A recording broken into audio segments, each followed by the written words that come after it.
Hello, and welcome back to Suzerain, the Republic of Swordland. And in today's episode, we continue on to the start of the day at the palace, where we're gonna have our meeting with Lucian and discuss what happened. It was early in the morning after my talk with Peter. The sun was just beginning to peek over the horizon. I feel bad, Peter. I'm sorry for not trusting you, but this is bigger than just you and me. This could ruin our party's image a lot.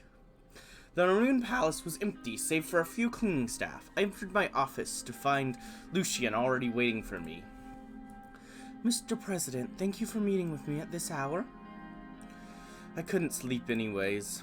Very well, I'm pleased that you chose to call me after your conversation with Mr. Vectorn last night, although I was already aware of this illicit relationship with Miss Suno. I figured as much. You do know everything that goes on in the palace, after all. Lucian smiled. On its own, given Mr. Vectorn's established reputation as something of a playboy, the affair is unlikely to cause much damage. However, a more troubling possibility has been brought to light. A recent conversation with Mr. Hailstone, our whistleblower from Rumburg, revealed the presence of a spy within the Maroon Palace. What? I believe Miss Suno is our mole. She has been using her relationship with Mr. Vectorn to gather information. That's preposterous. I wish I was wrong, sir, but I've just come into possession of this. Lucian reached into his coat pocket, pulled out an audio tape, and fed it into the reel-to-reel machine on my desk. This was recorded in the palace at 1809, on the second day of your trade visit to Lesbia. He pressed play. I heard Peter and Livia's voices. You're sure everything's gone for the day? Relax, Liv. You don't have to bend over backwards for my pal Anton tonight. Only me. I heard the sound of kissing, then of drinks being poured. I missed you and Binfi. Did he tell you why he decided not to make a deal with Lesbia or Vagslin? He's not interested in forming any alliances? Something about staying as neutral as possible, although even Ayazov is saying we should find allies to deter Rumburg. Seems like we've got a shot with the superpowers, at least. We've opened 2 new lines of communication with Venture City and Kiev, just exploratory talks at this point, but they might lead to something deeper, and speaking of something deeper, Miss Suno, Lucian grimaced and switched the tape off. And then what happened? You don't need to hear the rest of it. The important question is why so much curiosity about these particular alliances, if not because they could strengthen us against Rumburg. That's not all. I found her resume on file. There's a year-long gap between her finishing secretarial school and beginning her career. Normally this would have been looked into, but Miss Suno was hired before a background check could be completed by one Peter Vectorn. Just then there was a knock on the door. Livia opened it cautiously. Good morning, Mr. President, Mr. Gallade. I didn't realize you'd be in so early. Can I get you some coffee?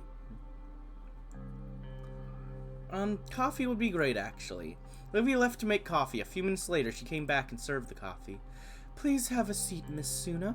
Livia sat. She looked puzzled. Is something the matter? Enough pretending. Your secret is out. I'm not sure what you're talking about.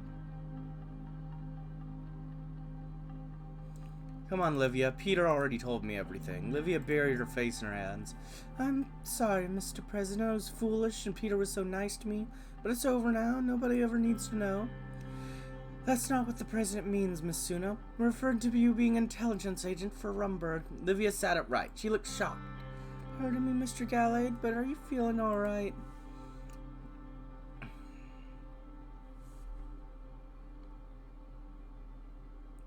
He's fine. What do you have to say for yourself? Mr. President, I understand if you don't want me to keep my job, but why smear me with outlandish accusations?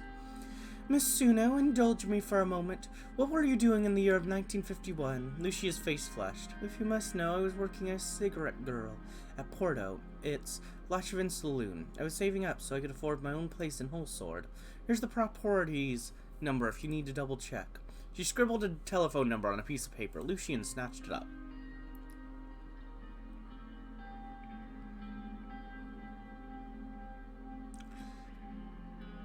But why have you been asking so many questions about what I do? To tell you the truth, Mr. Rain, I was hoping to run for office myself someday. I want to make a real difference in the world, like Miss Morgana and Miss Walda. But I guess I messed that up by getting involved with Peter. But now that there's all just going to say I slept my way to the top. And you're questioning Peter about Sordlin's potential alliances? I told you. Wait. How do you know about that? There's a loud pounding on the door. Peter barged in without waiting for an answer. He was unshaven and wore the same clothes as the night before. I came as heard the three of you were here. And none, what the hell are you doing? I told you that I had this under control. Sorry, Lucian already found out. Peter took a seat on the far end of the sofa. He looked over at Livia and noticed her troubling expression. God, why involve her? This is my mess. She did nothing wrong. Well, there's a small chance she could be a spy. What? I have reason to believe that she's relaying information to Rumberg, information that you leaked to her in her carelessness. Lucian rewound the tape and played again. As Peter listened, his eyes widened in disbelief. Lucian, you rat bastard, you've been bugging my office. I'm sure there's an explanation for this. Both Peter and Livia were glaring at Lucian now. He looked unrepented. I noticed the Vice President's behavior becoming increasingly erratic and unprofessional over the past months. I wanted to get to the root cause of this. So you wiretap... goddamn Holly. And for what? Have you been getting off on this pervert? Certainly not. I believe that along with Rumberg's whistleblower admission that there is a spy in the palace, and certain gaps in Miss Suno's resume, this tape makes a compelling case to investigate the secretary for espionage. Whether or not the investigation yields positive results, Mr. Vector ought to be held accountable for his willingness to divulge such sensitive information. He ought to stand trial, or at least resign.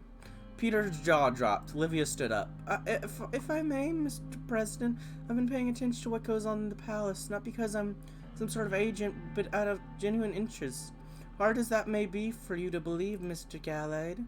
She scowled at Lucian, then took to me. And from what I've seen, this man has been attempting to undermine your vice president at the very start. Perhaps you're with the goal of replacing Peter himself. Nonsense. Lucian's been nothing but loyal. Loyal to you, it's true. He could never stand me. Lucian frowned. My personal misgivings about Mr. Vector aside, I would never do anything to harm this administration. Mr. Vector, on the other hand, has been at best committed adultery, and at worst delivered state secrets straight into enemy hands. Who could I believe? Lucian, can I speak to you alone for a moment? Peter and Livia exchanged word glasses before exiting the office. What are you going to do, Mr. President?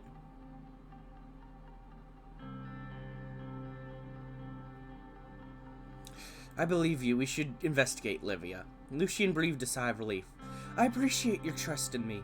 Mr. Vector, what will you do about his willingness to compromise Sordlin's security at the drop of a pencil skirt?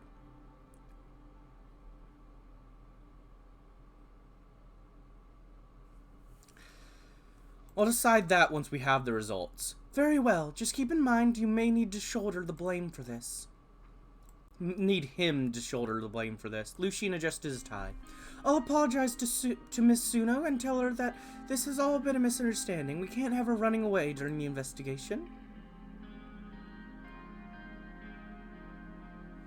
No, I'll do it myself. She's too suspicious of you. Very well, sir. Lucian gave a slight bow as he left the office. I sat by myself for a while, wondering what exactly I had set into motion.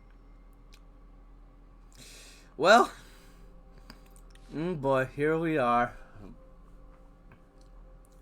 Blood showed public support to terror. In a shockingly treacherous act, the leader of the new autonomous zone in Bergia showed their support to the bloodish terrorism by displaying a portrait of Dylan Arge, the convicted enemy of the state and child killer, and presenting him as a hero. We believe this treachery cannot be allowed, and everyone responsible for this incident must be served swift justice. They showed an image. I mean, I don't think they should have shown an image, but swift justice might be a little much. The attack against Sordlin not only undermines the values of unity and peace, but also must be interpreted as a bulk act of declaration of independence. I don't know about that. We asked the courts to do what's right and put Governor Erzin on trial for this act of treason against our nation. The National Front Party, NFP, was also quick to condemn the decision, emphasizing their strong opposition to any glorification of terrorism. Several MPs of the NFP also called patriotic Swordish citizens to action. We also support these calls and would like to point out that the inaction of the government would surely bring a reaction from the ground. Well, you know what? If they declared independence, then I guess that's your fault for not giving me my reforms. Boom. I'm not going to say that out loud to anyone, but that's what I am thinking. Governor Urzin's... I don't know. I'm just making my guy so salty about the reforms. It's totally not me. It's the guy. It's the guy I'm role-playing as. Governor Urzin sparks outrage with controversial display of notorious terrorist portrait. In a deeply concerning turn of events, Governor Urzin of the Autonomous Zone of Bergia has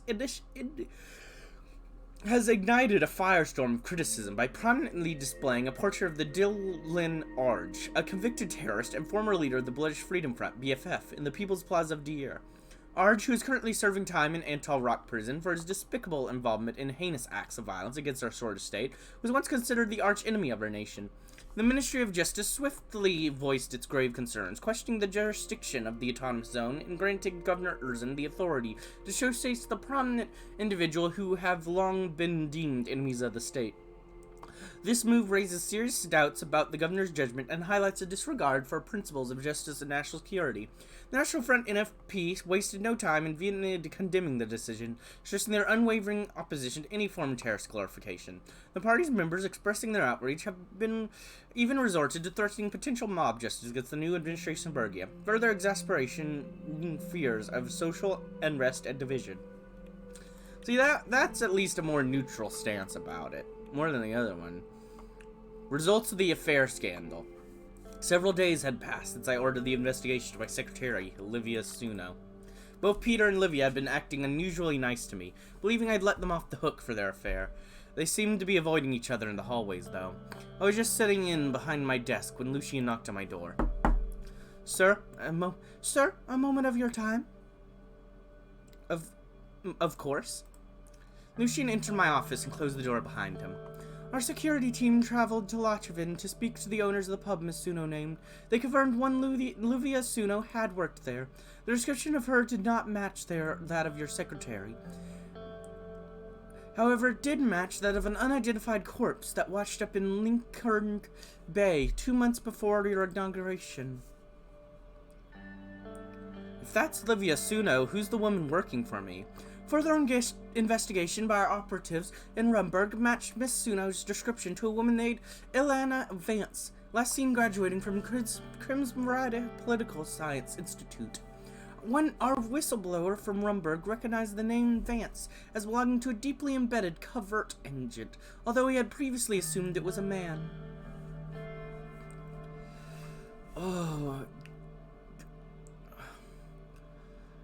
Oh God, you were right. I should have never doubted you. I'm happy to hear that.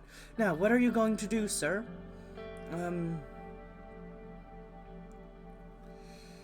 What do you think I should do? This standard procedure would be to try Miss Suno for espionage. If we do so, it's only a matter of time before the media pieces together what happened. I'll look like a fool for having her under my nose this whole time. That's why we must let Mr. Vectorn take the fall.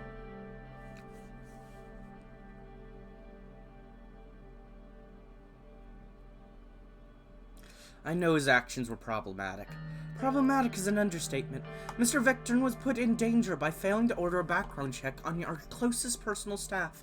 It betrayed your confidence to a woman with whom he was committing adultery. Anton, would you do the same to your so-called best friend? No, I wouldn't. I am your chief strategist. I have advised you on what I believe is the best strategy. The best, of course, the ultimate decision is yours.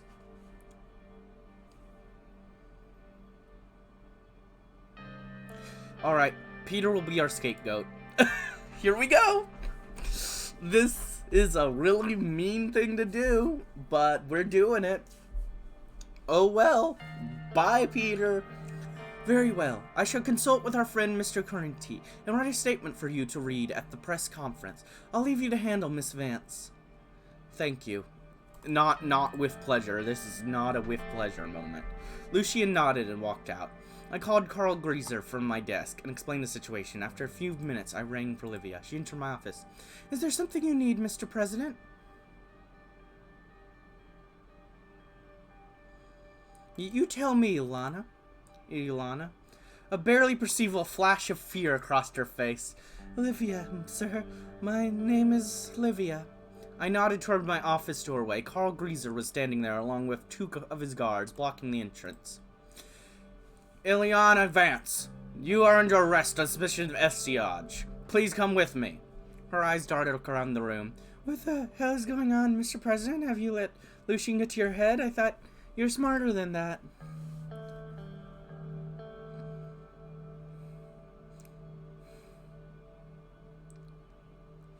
If you thought I wouldn't trust my closest advisor, you're the stupid one. Carl's men grabbed her arms and began dragging her out. No, you can't do this to me. Peter, hearing her cries, rushed out of his office. Liv, what in the hell, Anton? What's going on? Her name is Ilana. Lucian was right about her. She's a spy. No, that can't be true, can it? Liv? I won't say another word without a lawyer present. She looked Peter square in the eyes. Except this, you're a sad, old, drunk, and lousy lay. Honestly, if I were a Rumberg spy, I'd barely have to do a thing. You two have a sordid right for the taking. He straightened up, ran a hand through her curls, and allowed Carl to lead her way. Peter sank to the floor in front of me. Anton, what the hell just happened? I'll tell you in my office. Feel free to take a moment first. Once Peter was in my office, I shut the door and explained everything Lucian told me about Livian. And he believed him? Well, better safe than sorry, especially after what she called me. At least we finally have this ordeal behind us. Let's get on with running our country, shall we? Actually, I have something to tell you. Yeah, what is it? I want you to resign. Peter looked up at me. His expression was numb. I guess I deserve this, don't I? Yes, your philandering put all of us in danger. He exhaled slowly. I could see tears in his eyes. I'm so sorry, Anton. I was never cut out for this job.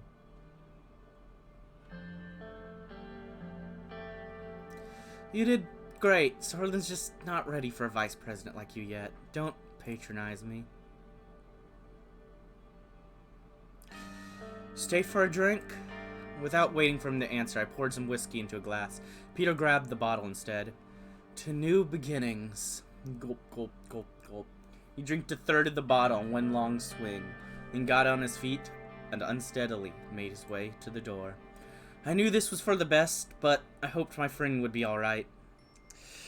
Well, there goes his life. National security breach. The breach of national security has caused significant concern among the government and citizens alike. The scope and severity of the attack are yet to be determined, and the extent of the information leaked to foreign powers remains unknown. Political briefing meeting. Woo, let's move on. Woo, oh god. Well, that's not good, but at least we found out. The morning sunlight streamed through the windows as Lucian and I entered the White Room. I sat down. Lucian remained standing. I'm afraid I won't be able to join you for your meeting today, sir. The business surrounding Livia Suno affair is taking up all of my time at the moment. He dropped a thick folder in front of me. I was hoping to go over the day's agenda with you before the cabinet meeting began arriving. But duty calls.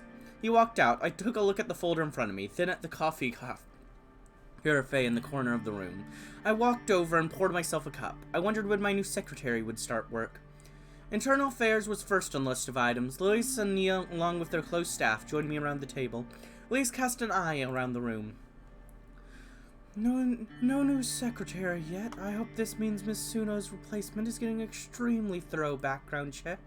Needless to say, such an egregious breach of security should be met with harsh consequences, but you know that already. Shall we begin? Yes, please do. Mr. President, I want to congratulate you again on your historic accomplishments for our British community. Thank you for approving my plans for autonomy. Elias grimaced at her remarks.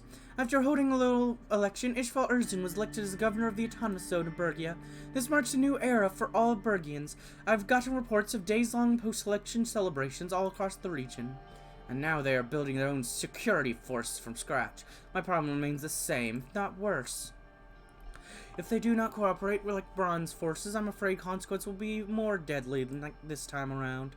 In any case, now that Governor is gone, this will hopefully prove to be a huge step for Bluish rights in the region. Governor Eudster and the representatives of the Bluish Democratic Movement have sent you their best wishes, Mr. President. That's good to know. Please send them my regards. Of course. We'll keep this brief. I think that it will be all for our internal affairs update. They gathered their documents. See you later, Mr. President. They took their entourage and left the room. Pascal walked in next. He didn't bother taking a seat. Mr. President, only a brief update for me today. My ministry has been working on a pair of bills that will soon go to the Assembly. The first, a measure to provide state benefits to all citizens who are forced to miss work due to long-term illness or disability. I need a drink. Water, the best thirst quencher.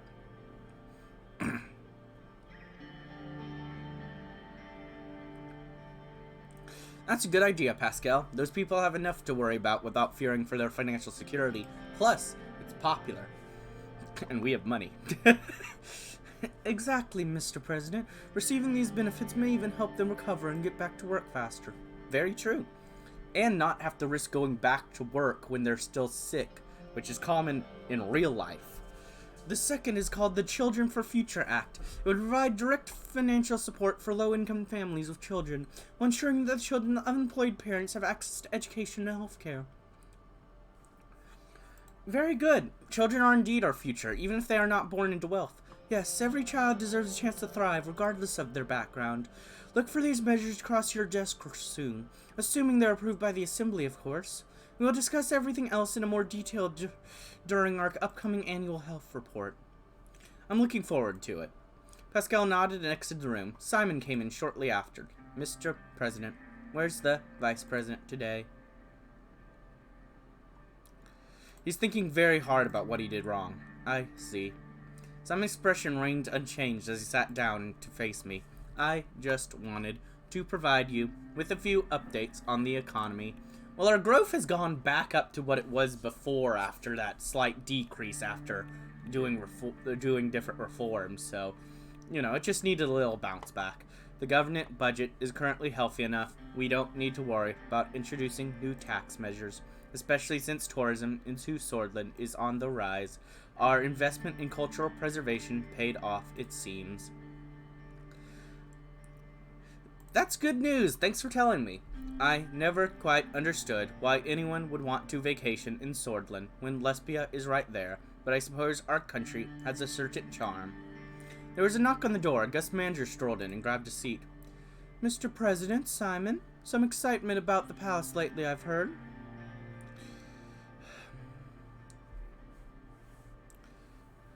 The real excitement is yet to come, believe me. Consider my breath bated. Anyway, you both know how revitalizing the Groony region has always been my pet project of sorts.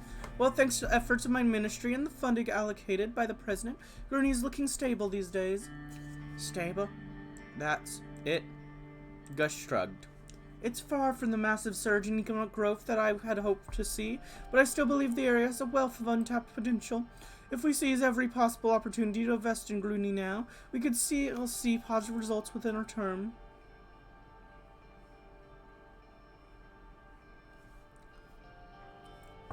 Well, keep at it. I know how much Groony means to you.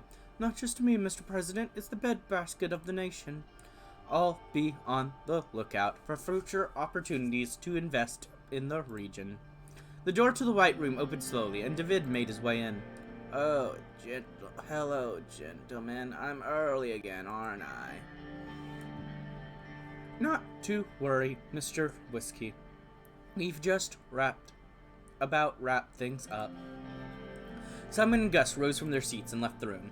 After the door closed, David regarded me for a second. His blue eyes seemed to see right through me. My ministry was notified about the Rumbergian infiltrator. This is a very delicate situation, Anton. You don't have to tell me that. Please understand, the tension between Swordland and Roper have not eased, quite the contrary. As you might imagine, our decision to grant asylum to their whistleblower, Mr. Hairstone, did not sit well with the kingdom. An incident such as this might serve as a tipping point.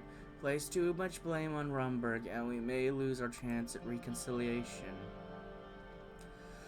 You're right as usual. The last thing we want is war on our hands.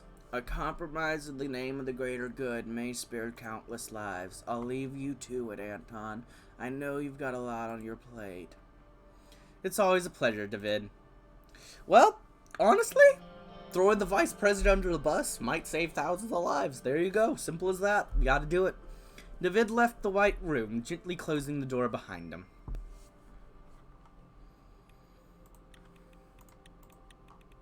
Dispute with the Bergian regional government.